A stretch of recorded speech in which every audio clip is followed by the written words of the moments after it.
জয় শ্রীকৃষ্ণ। দেখলেন তো যুদ্ধের কি অবস্থা?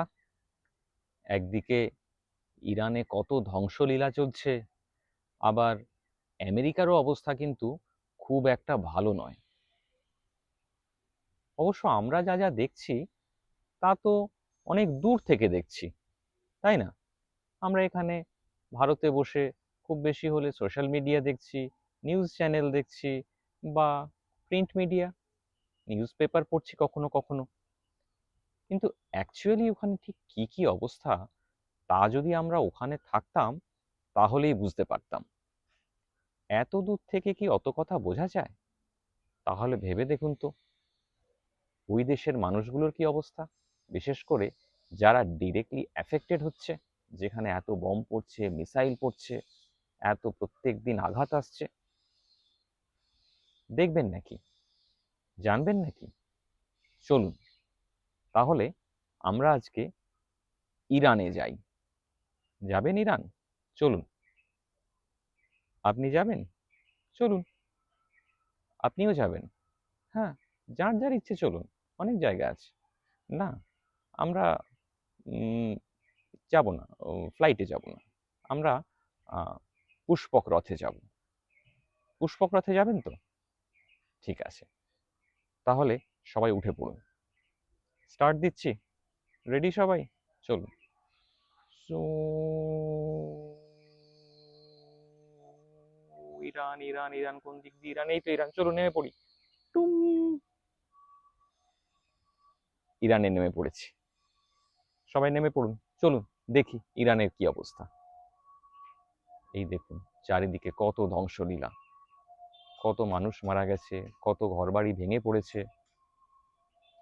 আচ্ছা, নিজেকে একজন ইরানিয়ান ভেবে, ইরানের মানুষ ভেবে চলুন তো আমরা বাকি পৃথিবীটার দিকে তাকাই।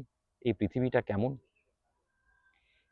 ইরানের জায়গা থেকে যদি আমরা বাকি পৃথিবীকে দেখি, তাহলে দেখব পৃথিবীকে আমরা, এই দেশগুলোকে মোটামুটি 4টে ভাগে ভাগ করতে পারি।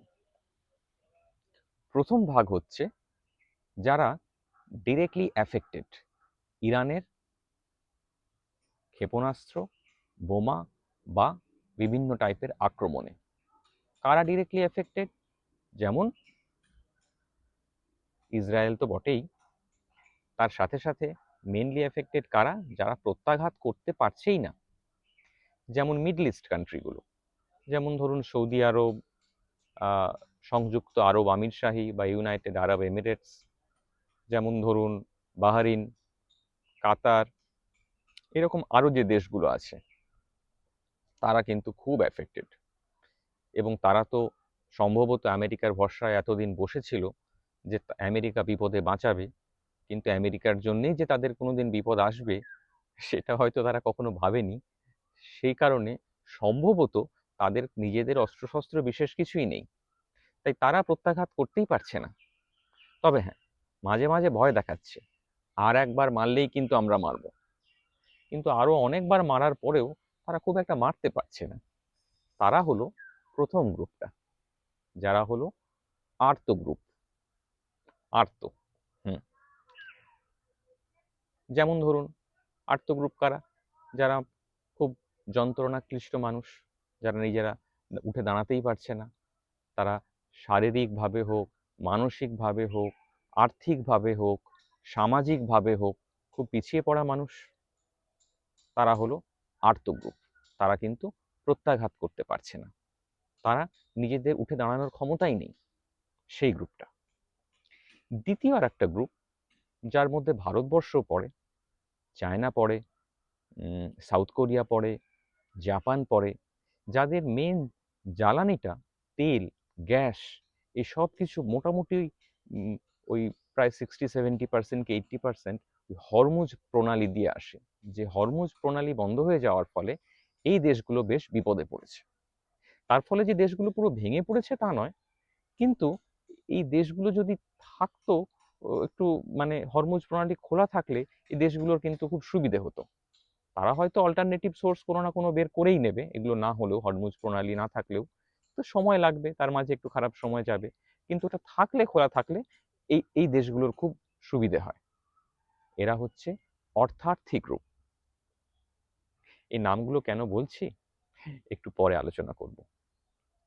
3 নম্বর একটা গ্রুপের মধ্যে পড়ছে আমেরিকা, যারা জিজ্ঞাসু গ্রুপের মধ্যে পড়ছে, যারা ইরানকে জিজ্ঞেস করছে যে তোমার কত শক্তি আছে বলো, তুমি ঠিক কি কি করলে এই যুদ্ধ থামিয়ে দিতে চাও বলো। হ্যাঁ, যুদ্ধ আমিই শুরু করেছিলাম, আমেরিকাই শুরু করেছিল, কিন্তু আমি আর যুদ্ধ করতে পারছি না।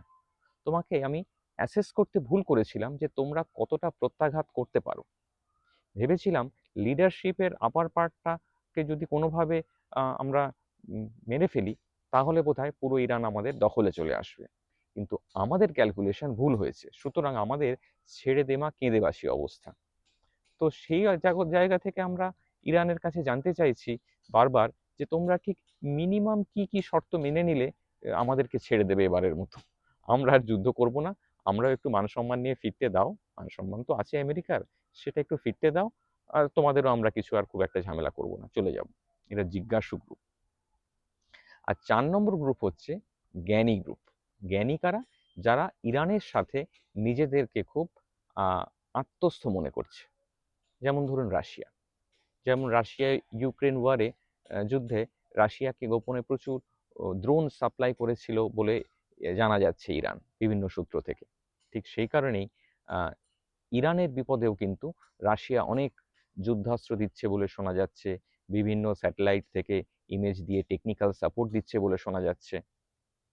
যেমন ধরুন ইয়েমেনের হুতি বিদ্রোহীরা, যেমন ধরুন লেবাননে যে হিজবুল্লাহ গ্রুপ, তারা বিভিন্ন জঙ্গি গ্রুপ বলেই আমরা জানি, কিন্তু ইরানের দিক দিয়ে দেখতে গেলে তারা তো ইরানের সব বন্ধু গ্রুপ, তাই না? তারা কিন্তু ইরানের সাথে একাত্মতা অনুভব করছে, এই যুদ্ধকে তারা নিজেদের যুদ্ধ হিসেবে দেখছে। সুতরাং ইরান যদি যুদ্ধ করে তাহলে তারা নিজেদের প্রাণ দিয়েও যুদ্ধ করবে, ইরান যদি যুদ্ধ না করে তাহলেও তারা ইরানের সঙ্গে থাকবে। এরা হলো ইরানের দিক দিয়ে দেখতে গেলে জ্ঞানী গ্রুপ। এবার চলুন দেখি যে এই 4টে নাম কেন বললাম। প্রথম বলেছিলাম আর্ত, তারপর অর্থার্থী, তারপরে জিজ্ঞাসু, তারপরে জ্ঞানী। এই 4টে গ্রুপ অ্যাকচুয়ালি শ্রীমদ্ ভগবদ্ গীতায় শ্রীকৃষ্ণ অর্জুনকে বলেছেন যে তাঁর ভক্তকুলকে উনি 4টে ভাগে দেখতে পান, 4টে ভাগে ভাগ করেছেন। এই 4টে ভাগই হলো, যেটা ইরান এতক্ষণ ধরে সারা পৃথিবীকে যে 4টে ভাগে ভাগ করছিল, তার দিকে কতটা হেল্প আসছে না আসছে এটা দেখে, ঠিক সেম ভাবে কিন্তু বহুদিন আগেই শ্রীকৃষ্ণ এই কথা বলে গেছেন যে ভক্তকুলকে কিভাবে 4 ভাগে ভাগ করা যাচ্ছে। উনি বলেছিলেন যারা খুব পিছিয়ে পড়া মানুষ, যাদের কথা আগেই আলোচনা করেছি, যারা খুব হতদরিদ্র, যারা খুব শারীরিকভাবে অসুস্থ, যারা একদম নিপীড়িত, উৎপীড়িত, পিছিয়ে পড়া সমাজের অংশ, তারা হচ্ছেন এই আর্ত। তারা শ্রীকৃষ্ণকে ডেকে সেই অবস্থা থেকে মুক্তি পেতে চান। দ্বিতীয় যে গ্রুপটা, তারা হচ্ছে অর্থার্থী গ্রুপ, অর্থাৎ যাদের মোটামুটি সবই আছে, কিন্তু তারাও শ্রীকৃষ্ণকে বারবার ডাকছেন। কেন?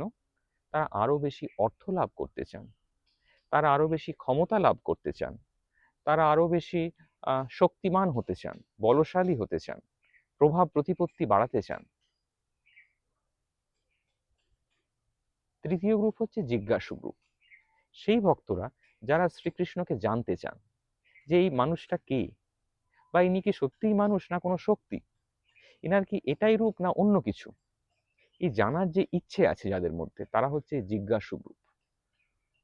আর 4 নম্বর গ্রুপ হচ্ছে জ্ঞানী গ্রুপ। জ্ঞানী কারা?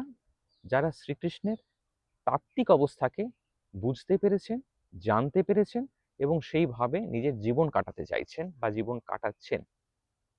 তাত্ত্বিক অবস্থা মানে যে শ্রীকৃষ্ণের নিজস্ব রূপ, মানে পার্থিব রূপ নয়, মানে শ্রীকৃষ্ণ বাঁশি বাজাচ্ছেন, শ্রীরাধার সাথে কখনো কখনো লীলায় মত্ত আছেন, বা কখনো গরু চড়াতে গেছেন, বা মাখন খেয়ে পুরো মুখে মাখন, সাদা মাখন মেখে ঘুরে বেড়াচ্ছেন, গরু চড়াচ্ছেন, বাঁশি বাজাচ্ছেন, এইসব রূপ রূপ নয়, কিন্তু এগুলো পার্থিব রূপ, এগুলো তার একটা অবতারের রূপ।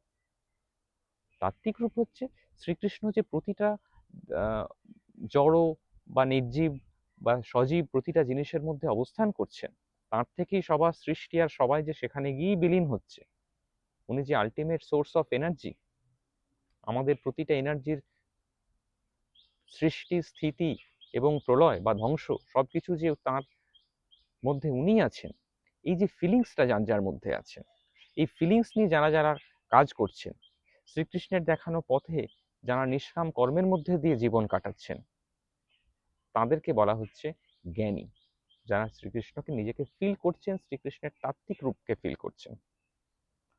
তাহলে আমরা দেখলাম যে শ্রীমদ্ ভগবত গীতাতে বহু হাজার বছর আগে কুরুক্ষেত্রের রণাঙ্গনে তৃতীয় পাণ্ডব অর্জুনকে শ্রীকৃষ্ণ তাঁর ভক্তকুল সম্পর্কে যে 4 ভাগে ভাগ করেছিলেন, আজকের এই আধুনিক বিশ্বে আমরা ঠিক সেরকম ভাবেই নিজের নিজের জায়গা থেকে 4 ভাগে ভাগ করতে পারি আমাদের সঙ্গে যারা কমিউনিকেট করছে তাদেরকে। যেমন ইরান একটু আগে করেছে, বিশ্বকে 4 ভাগে ভাগ করেছে তাদের সুবিধে অসুবিধার উপর ডিপেন্ড করে। তেমনি আপনারাও আপনাদের জীবনে যদি ভালো করে দেখেন, ভালো করে ফিল করেন, তাহলে দেখবেন যে আপনাদের সাথেও যার যার যোগাযোগ আছে, যার যার সঙ্গে কমিউনিকেশন আছে, তাদেরকেও আপনি এরকম 4টে ভাগে ভাগ করতে পারবেন। তাহলে আজকে জানলাম তো আমরা যে আজকের দিনেও শ্রীমদ্ ভগবত গীতা কতটা প্রাসঙ্গিক। ঠিক আছে, সবাই ভালো থাকবেন। না, এক্ষুনি চলে গেলে কি করে হবে? আপনারা বাড়ি ফিরবেন না? আমরা তো ইরানে এসছি, ভারতে ফিরবেন না? থাকবেন? আবার কবে যুদ্ধ শুরু হবে? চলুন সবাই পুষ্পক্রতে উঠে পড়ুন, হেড কাউন্ট করুন, কতজন এসছিলেন, সবাই আবার উঠুন। উঠেছেন? চলুন পুষ্পক্রত আমরা ছেড়ে দেব, আমরা একদম ভারতে যাচ্ছি। শু, এই তো ভারত, নেমে যান নেমে যান, পুষ্পক্রত নেমে পড়ো। নেমে পড়েছি, সবাই আমরা আবার ভারতে চলে এসেছি। ঠিক আছে, সবাই বাড়ি চলে যান আজকের মতো। আমরা পরে আবার একদিন এইরকমই কোনো টপিক নিয়ে আলোচনা করব। সবাই ভালো থাকবেন ততদিন অবধি। জয় শ্রীকৃষ্ণ।